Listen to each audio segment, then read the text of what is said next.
Hey guys, nothingwired.com, and today we have three latest flagship from three different companies that are considered most innovative in the Android phone market. HTC with the HTC One Dual SIM, Sony with the Xperia Z1, and Samsung with the latest phablet, the Samsung Galaxy Note 3. Now let's go ahead and see the shootout, how they compare against each other.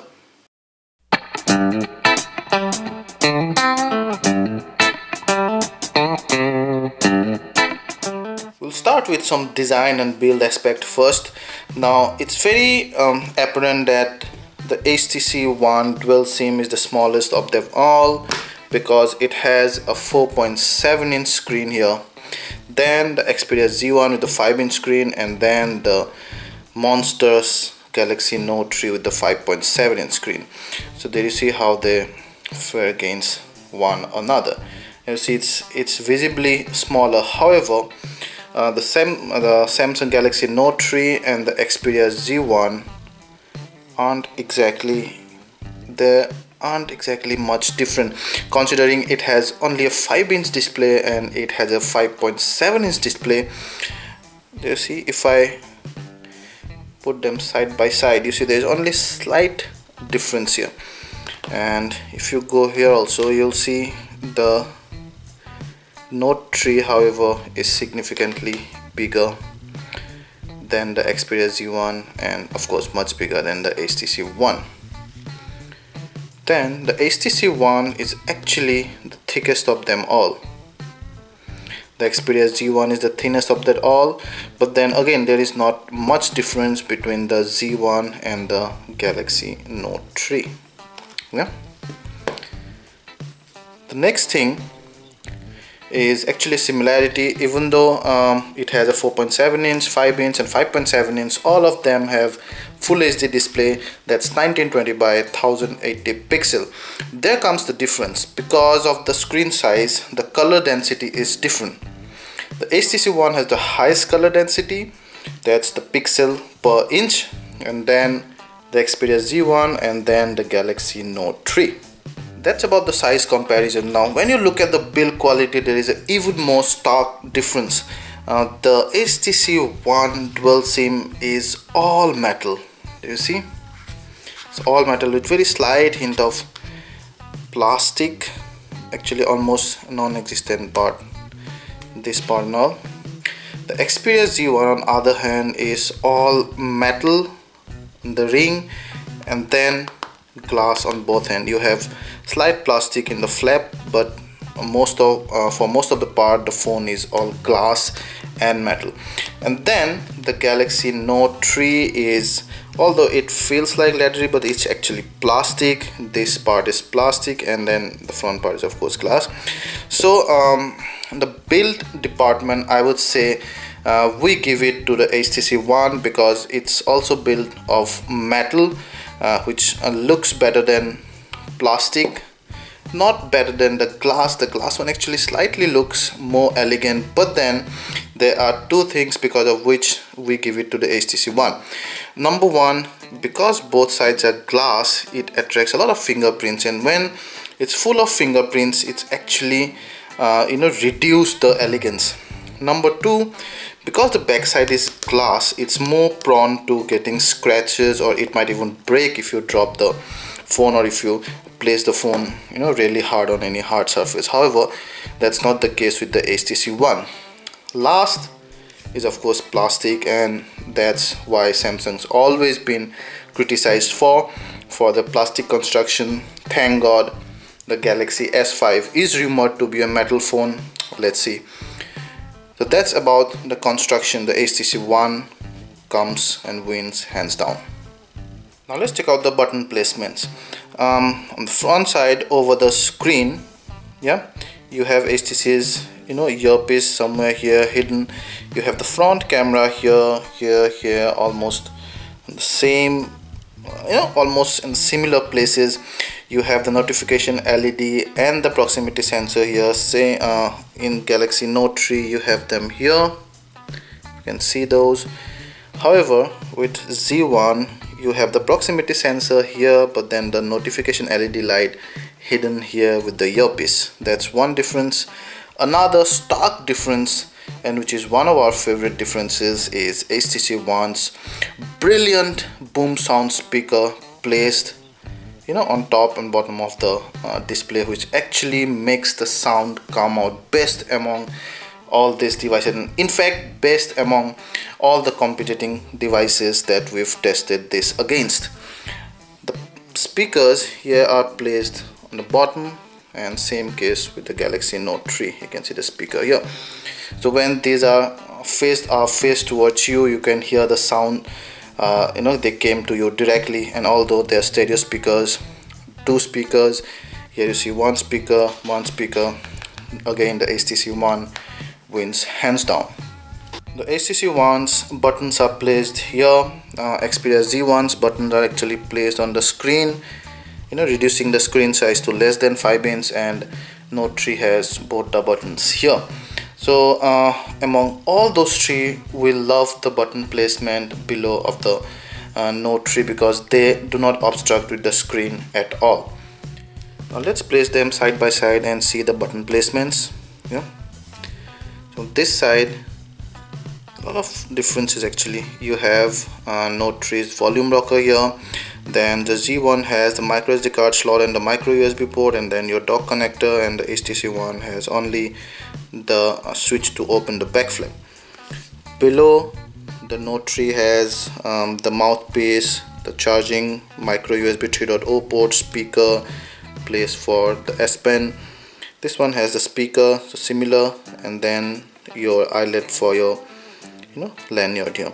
Whereas the HTC One only has the micro USB port here and the mouthpiece. So mouthpiece placed similarly, micro USB port, where the Z1 has the micro USB port on the left side. On the right side, you have the power button here. Again, the power button, but not with the case of the HTC One. We would have liked the HTC One to have the power button here because it's a big device and it's hard to reach to the power button here. And then the volume rocker here, exactly opposite of that of the Note 3, but on the same same side with the HTC One. Now one advantage of the Z1 is that it has a dedicated camera hard key here, which the Note 3 and the HTC One does not have. That's a big difference and a big advantage, especially for those of you who love clicking pictures. On top, you'll see one common thing, the 3.5mm jacks. The HTC One has a power key here, and then the Note 3 also has the IR blaster here. No IR blaster with the Z1. The HTC One's power button X as the IR blaster. So that about it, and let's check out the back side now. See the camera placements, although they are different, but they are mostly placed towards the top as usual. The placement of the LED flash here, branding and things are pretty much again similar and common here. One advantage the Note 3 has is that it's covered by the lens, and the LED flash is covered by a slightly more elevated boundary, which the Xperia Z1 and the HTC One does not have, due to which their lens are actually exposed to and prone to get scratches when you keep them on a flat surface, because they would hit the surface head on. But not in the case of the Note 3, because the boundary is slightly more elevated, reducing or eliminating the impact on the lens here. Now the Note 3 has a big difference here in the S Pen, which the other two of course do not have. So you have the S Pen with the Note 3. Another notable difference is with the USB port. Now you can see HTC's USB port is the micro USB 2.0 port. Then Xperia Z1 also have the micro USB 2.0 port here. Note 3's micro USB port is placed here. However, it's an advanced USB 3.0 port, unlike the Z1 and the HTC One. Now the USB 3.0 is much faster in transmitting current, so your phone will charge much faster, the data will transfer much faster. However, it's backward compatible, meaning you can also use a USB 2.0 normal micro USB cable here, because it will go in this place, leaving this left part open. So that way, in that part, the Note 3 wins, because being able to charge your phone quicker and data transferring quicker is much important, at least in the during those crunch times. And USB 3.0 is the future. This thing is more future ready than these two guys, at least in terms of the USB technology. You can of course open the back flap of the HTC One dual SIM. It wasn't the case with the HTC One single SIM, but here you can open the back flap. It's made of metal, and there you can see space for your micro SD card and then 2 SIMs. The back flap of the Xperia Z1 is non-removable. Your micro SD card goes here and the SIM card goes here. And the Note 3 is back. Samsung's phones are generally back flap removable, which is a good thing. So, but then the Note 3's battery also is removable, unlike the case of the HTC One dual SIM, where the battery is non-removable. And you have micro SIM card going in here and micro SD card going in here. Now, because it's dual SIM, of course it supports 2 SIMs. Both Z1 and the Note 3 has space for only 1 SIM. Now let's talk about the power bit. The HTC One dual SIM is powered by a Snapdragon 600 chipset, and both of these are powered by a Snapdragon 800 chipset, which is much more powerful than the 600. This one has a 1.7 gig Crate CPU, 2.2 gig Crate CPU, and 2.3 gig. Then this guy has 2 GB of RAM, 2 GB of RAM, 3 GB of RAM. The HTC One comes in 32 GB and 64 GB of internal memories, and of course supports micro SD card. All of those support micro SD card, which is a good thing. The Z1 comes in 16 GB and possibly 32 GB, I'm not sure about that. The Note 3 comes in 32 and 64 GB, but that's not gonna matter much because all of them support micro SD card. However, in this department we give it to the Note 3 because of its slightly more powerful specs. However, oh, and the GPU, this guy has a Adreno 320 GPU, Adreno 330 and 330. So definitely the HTC One dual SIM is the least powerful one, and it will be visible. But the Z1 and the Note 3 are neck to neck in terms of power. We give it to the Note 3 purely in terms of power, but you won't see the difference much in normal real life. Time for the display comparison. Now we've opened our site in all of these in Chrome, and first thing you would notice is that through the camera I can see that the HTC One's display is the dimmest, but then actually when I see it's actually the Xperia Z1, which display is little dimmer than the HTC One. All of them are set in auto brightness mode, and you can easily see the Note 3 has the highest brightness in the auto brightness mode. So even if I keep the Note 3 here, this space not gonna matter much because you have a uniform lighting coming in. So in practical, the Z1 screen is the dimmest, then the HTC One, and the Note 3 has the brightest screen in auto brightness mode.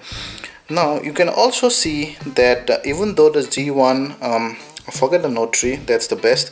Now even if the G1 has a bigger screen, 5-inch compared to 4.7-inch, you can see the because of the resolution, because it's a full HD resolution, the page is rendered. You can see more information here. You can see this part also, not with the Xperia Z1. And I might be wrong because even here you can see here, and that's definitely then not because of the resolution, and resolution has a role to play, and even the screen size of course. But then you see here you cannot see that bar, so somehow the HTC One is rendering the web page better suited for a mobile. Now we set the brightness to maximum in all the 3 devices, and well, irrespective of what you see in the camera, when I see with my naked eyes, now I see little paler screen on the Note 3 compared to these two. The Xperia Z1 in this case has the most whitish screen, mainly due to its triluminous and X-Reality display. They are called quantum pixel. They are better backlit pixels, enhanced hue and more natural colors. You can see even the greens are more natural here. Here the greens are a little oversaturated. So when it came to the display in full brightness, the Z1 actually wins slightly over the HTC One, and the Note 3's display is the worst. The type of display also has a role to play here. The Note 3 has an AMOLED screen, whether these two have LCD screens. Now LCD screens are generally considered brighter than an AMOLED screen, mainly because of the pixel arrangement. Yeah, so the Z1 is the best, but the HTC One dual SIM gives a very close fight. Now let's see the viewing angle, and they are good, and you can see the Xperia Z1 starting to lose the view because of its overly glossy screen. Yeah, the Note 3 here is slightly holding, and we can, I think, safely eliminate the Z1 here, and we'll continue there with this. Yep, and we'll continue there. So now you can see the Note 3 is still brighter compared to the HTC One dual SIM. We go here, yeah, even till here the Note 3 actually wins, you see, although you can view here, but the screen is much paler than that of the Note 3. Even when you view them from this, and actually I've tried those, it's almost the same. So the Xperia Z1's, it's a con. It's an overly glossy screen. It's very reflective, and that's why it has just an average viewing angle. Now comparison of the user interface. The HTC One dual SIM runs 4.1.2. The Xperia Z1 runs 4.2.2, and the Note 3 runs the latest 4.3. This might get upgraded to 4.3, but there is still time. So in that case, in case of the platform, obviously there isn't much difference in feature of 4.3 over 4.2.2 or 4.1.2, apart from a few stability things, bug fixes, and a couple of new features. However, generally we regard, at least from a consumer point of view, the latest the platform is, the better. So the Note 3 wins there. However, none of them has the stock Android build. This guy has its latest Sense 5.0, not 5.5. The Xperia Z1 has its latest Xperia UI on top, and then the Galaxy Note 3 of course has a TouchWiz UI customized for the Note 3 specifically. All of them are good or bad in their own terms. Personally, the Sense is the most fun to play around with, but then it's slightly heavier than the TouchWiz, and we might be wrong here, because it's all, this is not the UI is not the only factor in making a smartphone fast or slow, but we just have a feeling out of our experience that the Sense is the heavy. Sense 5.0 is much lighter than the earlier version, still is the heaviest among all the three, then the TouchWiz UI, and at last the Xperia UI. The Xperia UI is the lightest of them. It's also the most stable, but then it's kind of boring because they haven't given it, they haven't ornamented it enough. So if you like stability over look and all animations and stuff, then probably this one wins. But then if you like looks and all flashy stuff, and you can let go the stability just a bit, stability and the speed, then Sense has always been my favorite. The TouchWiz kind of is balanced, but then it's neither win, it's not lost one, it kind of sits in the middle. In terms of features, however, the TouchWiz UI wins hands down, because it comes with a lot of feature, and specifically because it's Note 3, you have a lot of features that that's optimized for the S Pen. So that's something these guys do not have. So the Note 3 has a big advantage over there. Now if had we been comparing this with the Galaxy S4, feature wise probably they would have been more comparable, but when you add the S Pen and the utility for S Pen, especially for those who have found it useful, it's extremely useful. I've been using the S Pen on the Note 2 ever since we got the Note 2, and now in Note 3 also. I use the S Pen every day and I find it immensely useful. So but then if you leave the S Pen features apart, even then you have S Health and photo albums, and you have a lot of other stuff. You have Samsung Hub, Samsung Apps, which has actually I think more apps than the ones on this HTC and that on the Sony. You also have much more in-house apps here, although Sony is actually not far behind and it might win in some apps also, but then Sony, we found that it has more third-party apps to go with its in-house apps. So a number of in-house apps, the Z1 and the Note 3 are kind of neck to neck. It's all your preferences which app you use more, so you might find more apps useful on the Z1, or someone might find more apps useful here. However, the Z1 comes with a lot of bloatware. It comes with lots of third-party apps. Even the HTC One Dual SIM also comes with a few third-party apps, but not that many. And then the Galaxy Note 3 comes with least number of third-party apps. So if you if you like more storage, if you are the one who would rather install all the apps yourself, then you're forced to use those apps because you cannot install it because they came with the ROM. You would love the TouchWiz UI because it's that way it's lightest of them all. Now we'll check out some of the apps on all these three devices. Now we're not gonna go too detailed on the features and of all the apps, because that will make the video very long. So we're gonna quickly see some differences, if there are any, with the most used apps that you'd almost will use every day, and we're gonna stick to the in-house apps and in-house tools mainly. So first let's check out the gallery. The Sony one, it's called Album, and here it's Gallery same. So immediately you can see the HTC One plays animation thing here, which is our favorite.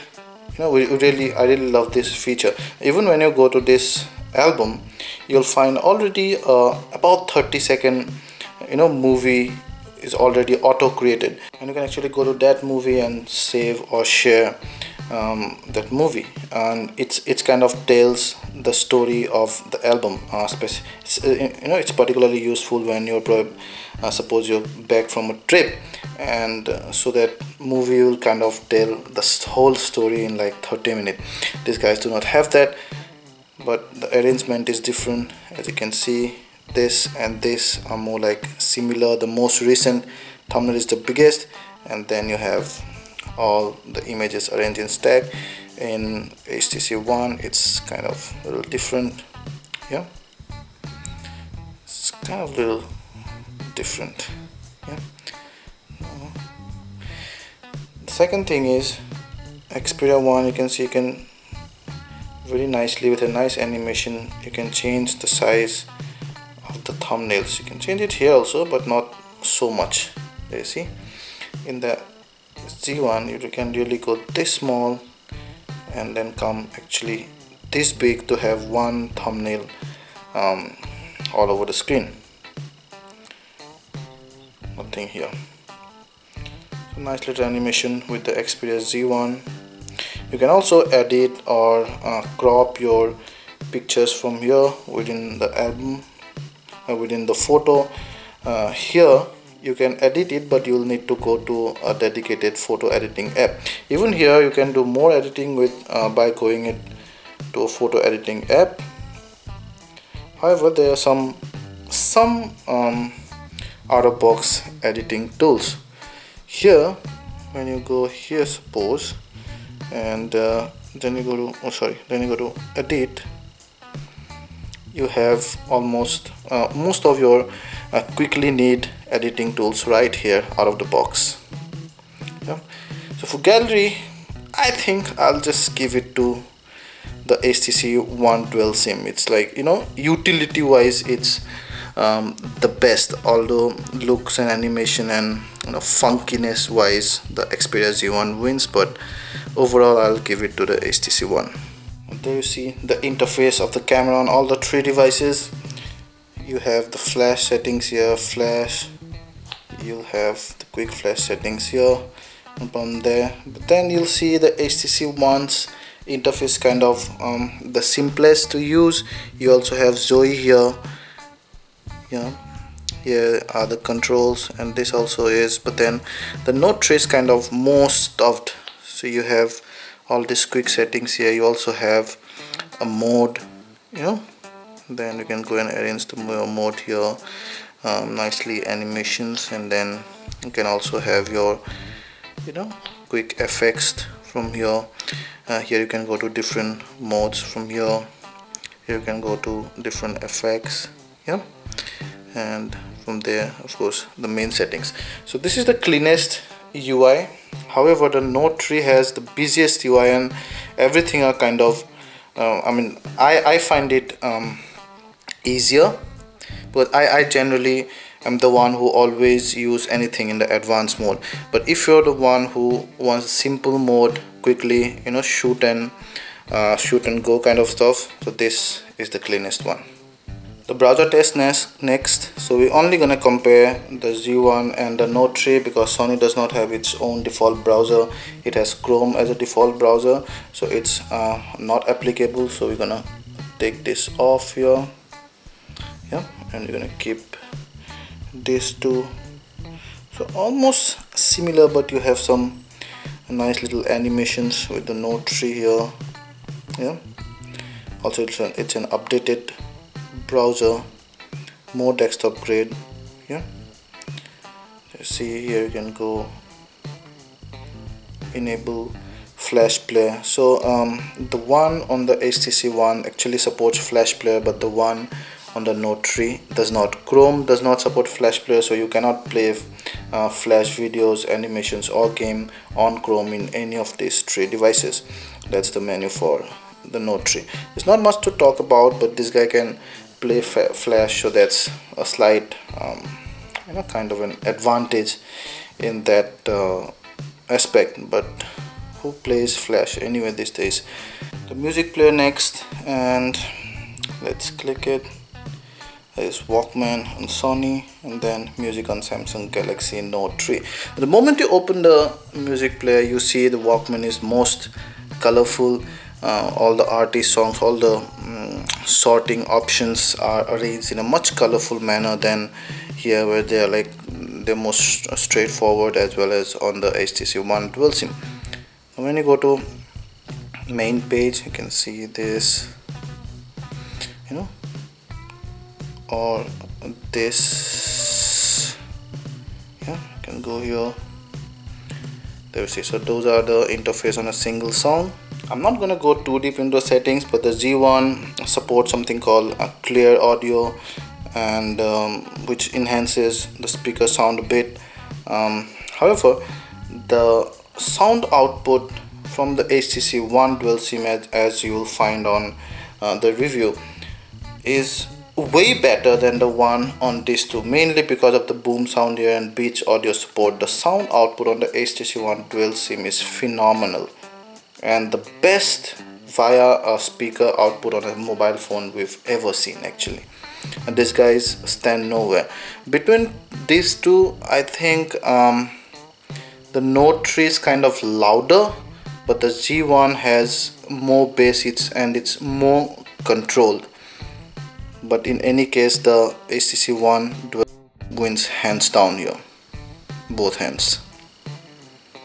At last, let's check out the complete settings and see what we have. So in settings is the main indicator of the features on a phone, and here, before showing you anything, I'm gonna tell you you'll be really exhausted finding all those stuffs, all those features on the Note 3. They're like really way too many way to customize. There are way too many features on the Note 3. It wins clearly over these two. Now these two are more like, you know, similar, 4.1.2, and you of course have the dual network manager only with the HTC One dual SIM because it's a dual SIM.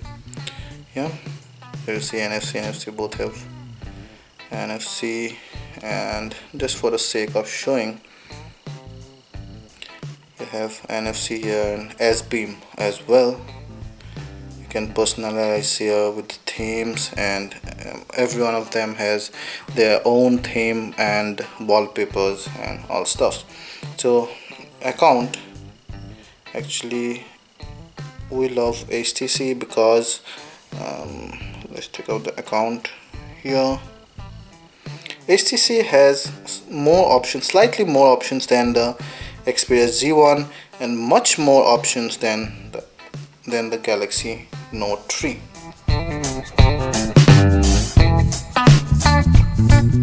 And I specifically like it because you also have option of adding news and other things. See, news and stocks and all. Here you can only add accounts of the apps mainly here also. So HTC One has more options there. Then your location, security, all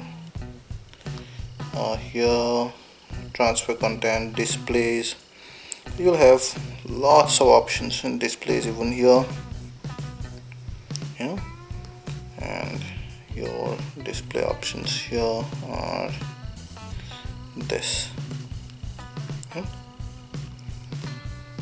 There you see nice animation on the HTC One dual SIM. You have Beats audio there, call, storage, power settings, and power setting is actually the best of the G1 because it has two very nice battery management features called stamina mode and location based Wi-Fi. They help you save the battery a lot better. Nothing like that on the Note 3. However, Note 3 has a hell lot of options. You see, device, you have multi-window, and even within lock screen you have lots of options. Easy mode, blocking mode, controls, you know, air gesture, air view, motions. There's way too many. You know, about device, about device here, and about device here. So HTC's Android version is actually protected, there you see, but we know it's 4.1.2. You can see 4.2.2 and 4.3. So there is no overall winner, mind you. Each of these phones are good in their own way, and I mean, I know this kind of sounds like a cliche where you do not give one phone a clear winner cheat, but then seriously, now if you let's say if you are the one who love multimedia on the phone, because every one of them almost does all the basic functions, you know, perfectly, and all the basic functions like making calls, watching videos and SMSs, mailing, browsing, playing games. They're not, I mean, you know, all these guys are equipped much better enough than most of the other phones to actually perform those. Now the things come is where, let's say if you're the one who absolutely loves your multimedia, you're a audiophile and you love your speaker sound and all sound qualities and everything, then probably you'd like to go for the HTC One. If you like a much bigger screen to watch your movies and play your game, then probably you'd like this one. If you like a much stabler UI with a lot of third-party apps, plus again a lot of compatible and a lot of apps that come from other areas like Sony Live from TV and many other things. You also have many in-house apps that connects you to the Sony cameras and all those stuff. So that way Z1 is good. If you are those artist kind and do a lot of illustrations, then of course you do not have to think about these two. Just blindly you can go for the Note 3, mainly because of the S Pen, which is one of the most innovative feature I think that ever came into a smartphone. So each of the smartphone, as I told you, are good or bad in their own way. Now if I say the Note 3 is the best or the Z1 is the best, a Note 3 lover will definitely have more than enough reason to counter that. So it's, after all, at the end of the day, it's a personal choice. But then purely in terms of power and future proofness and a lot of other things, overall I think we can, at least here for the comparison of the sake, for the sake of comparison, sorry, we can probably eliminate the HTC One here because it's the least powerful, and these guys are kind of more future proof with newer processors, more memory, newer platforms and all the stuffs. Yeah, and then between these two, actually it's very hard to consider one. I'll tell you what, if you ask me personally, I've always used the Samsung, but please do not consider that. If you ask me, I'd go with the Note 3 because it has lots of extra features. You can do almost all things that you can do on the Z1 with the Note 3, plus you also have the S Pen, which actually comes very handy for people like me who scribble a lot, who makes quick notes a lot. However, a lot of people do not use the S Pen at all, and they would do perfectly good with their hand. If that's the case, then G1 is much more elegant, better built than the Note 3. It also have a bigger ecosystem in terms of the apps, and how Sony has brought the technologies from its other areas like TVs and cameras and some sound other areas into the smartphone, which makes it a little more integrated ecosystem than the Samsung. Between these two, it's really your call, but I guess for me at least, personally, the deal maker is the S Pen here. Thank you.